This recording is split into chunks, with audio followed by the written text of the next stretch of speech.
All right, what's up, people? This video is going to be interesting because this video I'm actually going to be dealing with. I don't know, man. These fucking people are following me and shit. I need to. Shit. I can't be certain about it. Fuck. I'm done. Cutting this video off. They're coming for me. No, I'm kidding.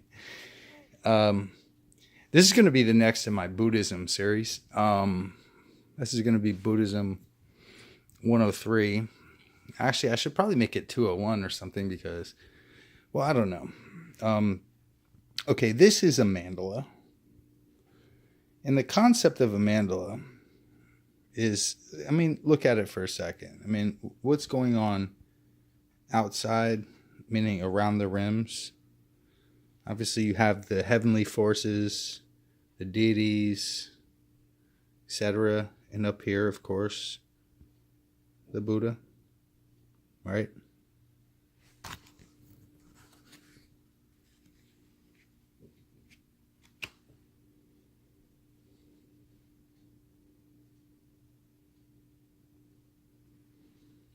Wait a minute. What's going on here?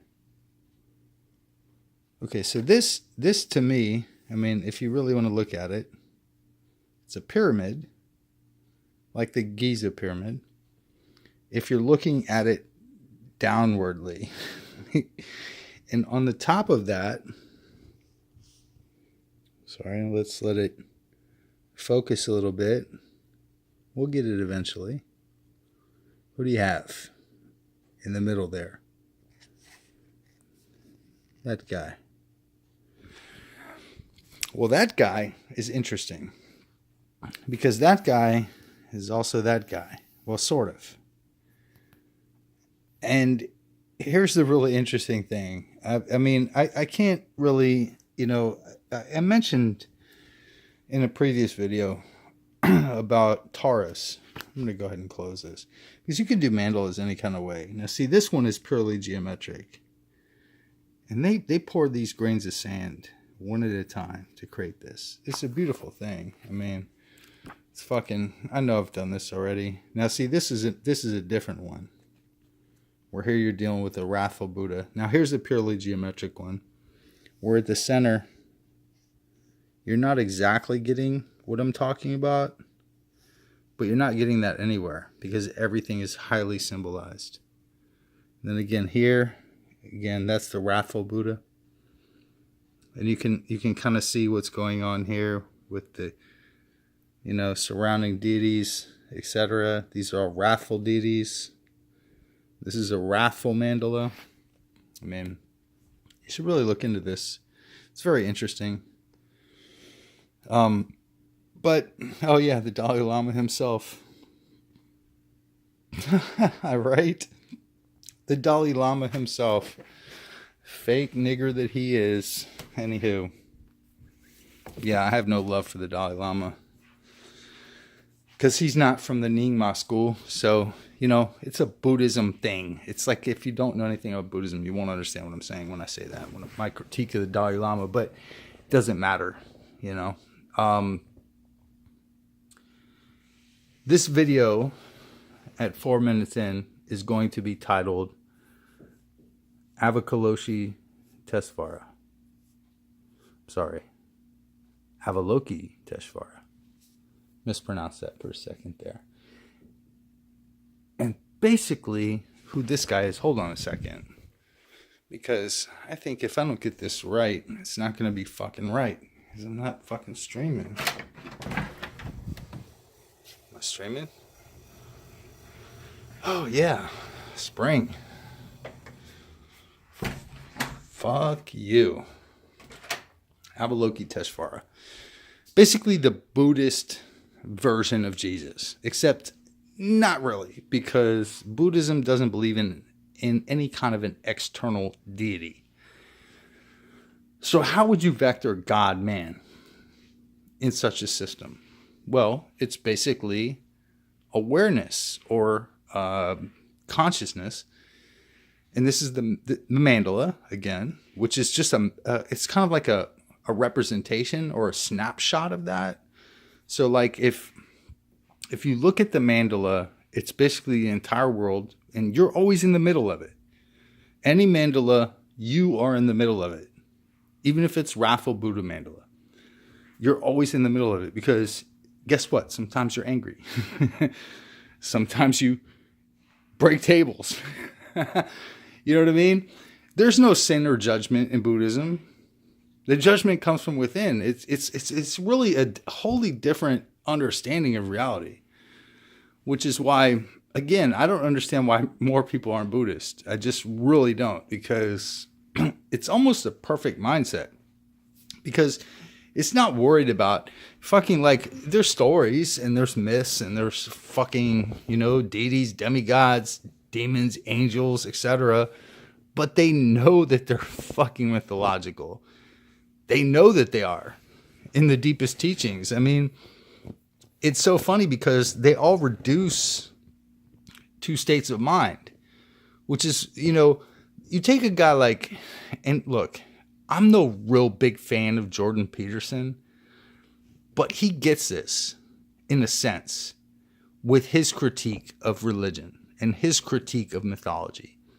Is basically that, look, what we're basically doing is we're telling a story about ourselves and the way we connect with reality. And Buddhism's been doing that for thousands of years. You know what I mean? There's belt levels. There's fucking everything you can imagine with that. And Avalokitesvara is basically the concept of, okay, the Buddha proper is sort of a metaphysical concept, because it represents the enlightened mind, kind of like without any kind of instantiation. So like you have Buddhas, plural, always. The Buddha, meaning Gautama, Indian prince, lived, I don't know, what was it, 400 years before Jesus or some shit like that. This guy was one guy that managed to tap into that level of consciousness or awareness. He was just one dude. But it's available to everyone in every second, in every instant of their life. That's what's represented by Avalokitesvara. Is that instantiation personified.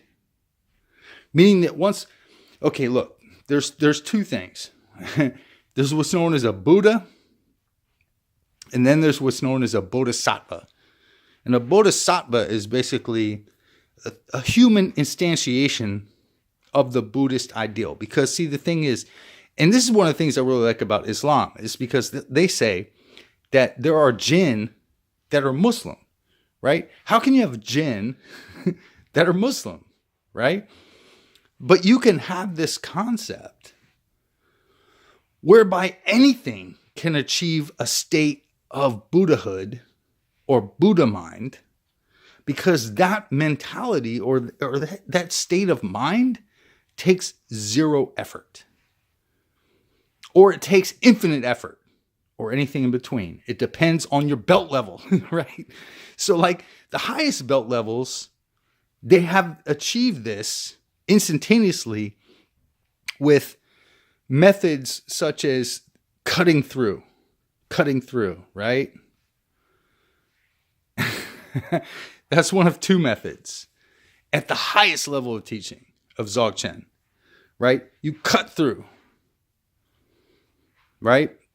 I know this doesn't make any sense, but it will. Once you achieve what's called samadhi, which is basically like, that's when you get the flash of inspiration where you really understand what's going on. And you see it in a flash, and then it's gone in a flash. To hold on to that, to grab onto that and really get it, that takes training. That takes discipline. That takes a school. That takes a belt.